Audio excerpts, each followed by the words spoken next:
மாநில மொழியில் படிச்சுட்டு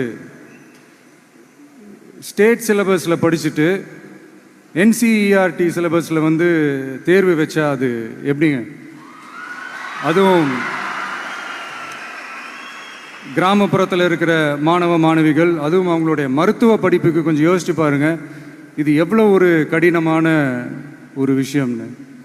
மூணாவது நான் பார்க்குற ஒரு பிரச்சனை என்னென்னா, இப்போ போன மே மாதம் 5ஆம் தேதி அந்த நீட் எக்ஸாம்லாம் நடந்துச்சு. அதில் சில குளறுபடிகள்லாம் நடந்ததாக நம்ம நிறைய அந்த செய்திகள்லாம் பார்த்தோம், படித்தோம் இல்லையா? அதுக்கப்புறமே என்ன ஆயிடுச்சுன்னு பார்த்தீங்கன்னா, அந்த நீட் தேர்வுக்கு மேலே இருக்கிற அந்த நம்பகத்தன்மையை வந்து மக்கள் மத்தியில் சுத்தமாக போயிடுச்சு. இனிமேல் நாடு முழுக்க அந்த நீட் தேர்வே தேவையில்லை அப்படிங்கிறத இந்த செய்திகள் மூலிமா நாம் எல்லாருமே புரிஞ்சுக்கிட்ட ஒரு விஷயம்.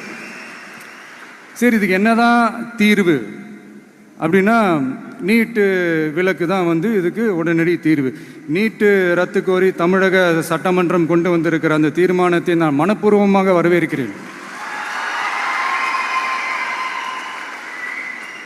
இதுக்கு வந்து அந்த ஒன்றிய அரசு அந்த கால தாமதம்லாம் எதுவும் செய்யாமல் தமிழ்நாட்டு மக்கள் அவங்களுடைய உணர்வுகளுக்கு மதிப்பு கொடுத்து இதை சீக்கிரமாகவே இதை சால்வ் பண்ணணும் அப்படின்றதான் இங்கே நான் கேட்டுக்கிறேன். சரி, ஓகே, இதுக்கு நிரந்தர தீர்வு தான் என்ன அப்படின்னா, அந்த கல்வி வந்து பொது பட்டியலேருந்து மாநில பட்டியலுக்கு கொண்டு வரணும்.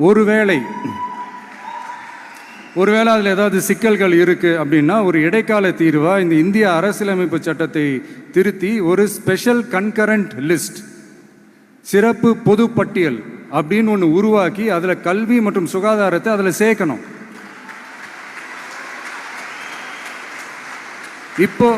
இப்போ இருக்கிற அந்த பொதுப்பட்டியல் என்ன ஒரு பிரச்சனை அப்படின்னா, நீங்கள் அந்த துறைகள்லாம் பார்த்தீங்கன்னா, மாநில அரசுகளுக்கு என்னதான் அதில் அதிகாரம் இருந்தாலும் அது முழுக்க முழுக்க ஒன்றிய அரசினுடைய கட்டுப்பாட்டில் தான் இருக்குது. அதனால் மாநில அரசுகளுக்கு வந்து அந்த முழு சுதந்திரத்தை அது தரப்பட வேண்டும் அப்படின்றதான் இங்கே என்னுடைய தாழ்மையான ஒரு வேண்டுகோள்.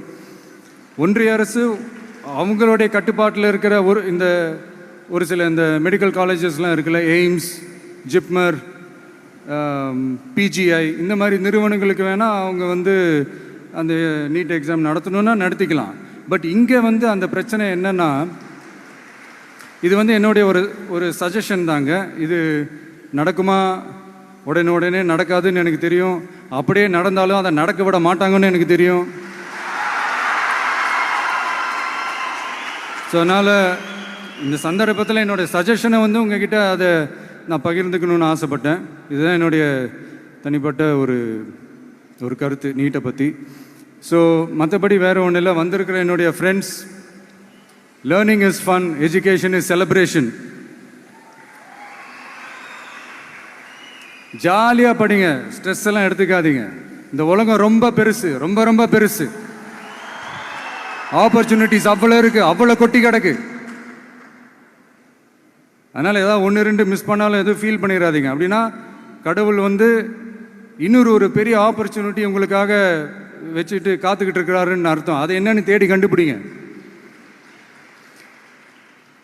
கான்ஃபிடென்ட்டாக இருங்க, நல்லதே நடக்கும். வெற்றி நிச்சயம், வெற்றி நிச்சயம்.